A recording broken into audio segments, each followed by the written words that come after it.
Ô, né? Paquito, falando em DR, cara. Você tá Fala. num relacionamento novo, já Sim. teve DR. Não, Sério? sério. A gente é muito de boa, a gente se entende muito, assim. Ô, Tati, você acha que o DR é essencial para um relacionamento ou não? Eu acho que sim. E eu acho que tem uma coisa que é bem mística, assim, da DR, que a galera acha que DR é quando você tá realmente brigando. Não necessariamente uma coisa tem a ver com a Não outra. necessariamente só estabelecendo alguns limites e tal. O simples fato, às vezes, de estar conversando e impondo, deixando claro coisas que são importantes para você, já tá discutindo a relação. Porque discutir a relação é discutir as coisas boas e as coisas ruins também. E no início, cara, além de transar muito, tem muita DR também que tá embutida. Porque você tá estabelecendo, eu trabalho X horas, não vai dar pra eu te ver hoje. Isso já é um jeito de ir Ó, você não quer estabelecendo. assistir o filme dos Vingadores, eu vou sozinho, tudo bem? Isso, Vou jogar meu exatamente. futebol de domingo. E aí a gente fica com essa coisa muito complicada de que achar que a DR é sempre uma coisa que vai ser negativa, que você vai ter que ceder e gera um nervosismo. Tem a coisa do senta aqui que a gente precisa conversar, ou quando você chegar hoje a gente precisa trocar uma ideia, que gera um nervoso e tal. Mas o livro ele começa falando sobre entrar em contato com uma outra pessoa. Então eu tentei amarrar todos os tipos de relações. Não só, aqui não é só de... Só amoroso, não. Ah, é? Não, porque relações são relações. Então, amizade, trabalho, familiar, parental, todas elas. E aí eu peguei umas técnicas, dicas e hábitos de outros campos. Então, por exemplo, tem dissolução de conflito, técnica de dissolução de conflito, de educação não emocional? Abusiva. Como É educação paternal mesmo, educação tem um termo certinho, mas técnicas para você não agressiva. Entendi. Tem técnica de negociação para sequestro, por exemplo, que dá para você utilizar dentro da, por exemplo, precisa pedir um aumento? Aí você segue algumas técnicas ali para até convencer a outra pessoa. Mas tem técnica de como não dar o aumento também? Aí eu não vou falar não, porque hoje eu tô do lado do Paquito. Boa, valeu. Ô, Paquito, se tem um cara que recebeu mais aumento nessa empresa, foi você, velho. Se for pensar, né? Verdade. Vamos ser sinceros, eu comecei recebendo R$50, aí E foi hoje- pra 60, Exato, 70. Hoje eu tô R$10 todo mês. Hoje eu tô ganhando 150 conto, velho. Que isso, R$10 todo mês, daqui 10 anos você tá feito. Imagina, cara, não para Vai nunca. ter que esperar só 10 anos só. Mas é engraçado, né?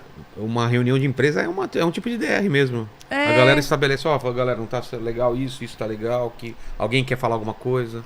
E tem um negócio que muita gente fala, inclusive coach fala demais, você tem que procurar uma harmonia, a gente tá sempre em busca da harmonia, e na minha concepção, a real é que a gente tá o tempo inteiro resolvendo conflitos, mínimos e às vezes muito grandes, muito Eu importantes. vou te falar, viu, Tati? Eu sempre resolvi as coisas da minha vida com muita conversa.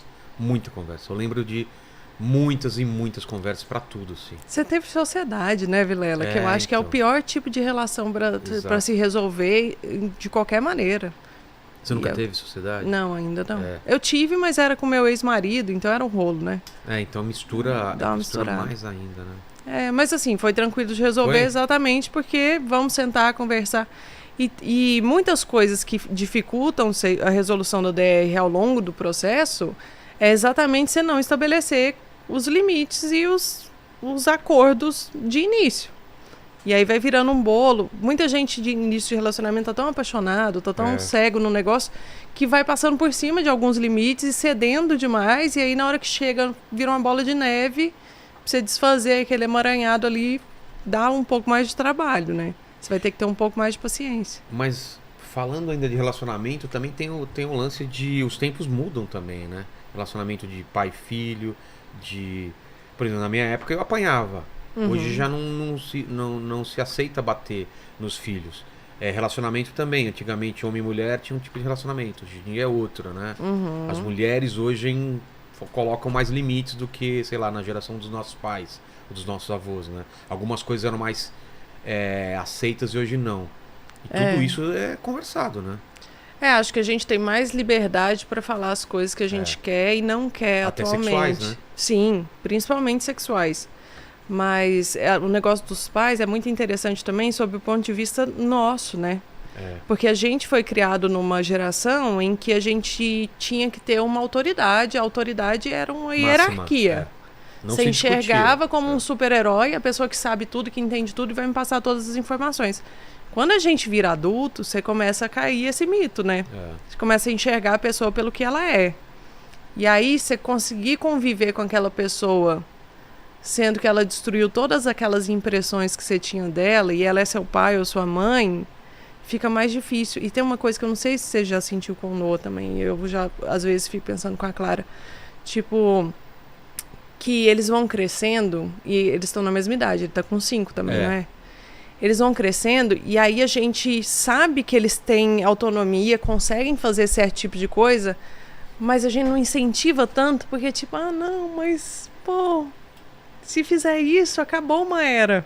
Tipo o quê? Dá um exemplo. Tipo, tomar banho sozinho. Entendi. Tipo, sei lá, servir o próprio suco. Umas coisas besta. Então, nesse ponto eu e minha mulher somos diferentes. Eu tento empurrar ele e a minha mulher tenta segurar. Eu empurro muito filho, também. Papai limpa, mas dá pra você já aprender a limpar sozinho, assim. Não é que eu não gosto de limpar, mas eu quero que, tipo, ele tenha... Sim. Porque é engraçado, ele fala, sai daqui que eu vou fazer cocô. Sim. Mas depois chama pra limpar, né? Tipo, eu quero ter minha privacidade e depois eu tenho que enfiar a mão na bunda dele pra limpar, né? É muito engraçado a cabeça de uma criança, né? É privacidade pra uma coisa específica, né? Mas aí eu acho que eu fico pensando sobre esse ponto de vista também, que tipo, quando a gente cresce, tem esse lugar em que a gente continua sendo aquela pessoa de 10, 11 anos na cabeça dos nossos pais. E aí, com o distanciamento, com as coisas que a gente vai conquistando, obviamente eles vão tendo uma visão diferente, que vai sendo construída, mas ainda assim eu fico pensando, cara, será que não vai ter um lugar em que eu vou tratar a Clara como se ela tivesse 11 anos, como se ela tivesse 5 anos? Mas vendo dos seus pais, por exemplo, você trata seus pais como hoje? Que você eles são meus trutas.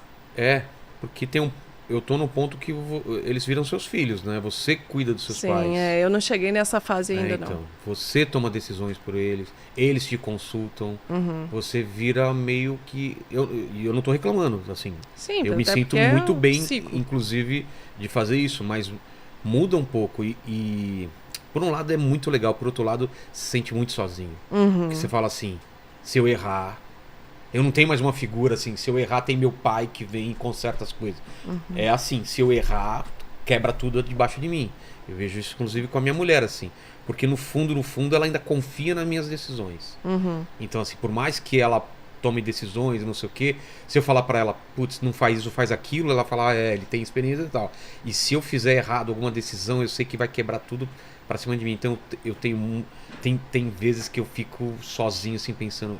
que eu não queria tanta coisa assim nos meus ombros, assim. É muita responsabilidade, né? Eu não...